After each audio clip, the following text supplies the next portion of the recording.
আগে তো বহুবার খাসির মাংস খেয়েছেন, কিন্তু আজ আমি নতুনভাবে আপনাদের খাসির মাংস কীভাবে রাঁধতে হয় নতুনভাবে আপনাদের একটা পদ্ধতি শিখিয়ে দেবো।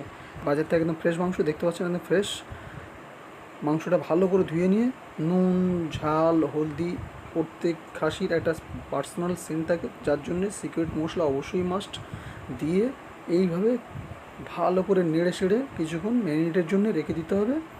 তেল টেল ভালো করে দিয়ে দিতে হবে, দিয়ে পরিমাণ মতন সব কিছু দিয়ে ভালো করে চটকে চটকে নিয়ে রেখে দিয়ে তারপরে আধ ঘন্টা পরে এইভাবে হালকা আঁচে ভালো করে ফোটাতে হবে এইভাবে। তারপরে জল দিয়ে কমপ্লিট হয়ে যাওয়ার পরে এইভাবে একটা কালার আসবে, আপনি নামিয়ে নেবেন।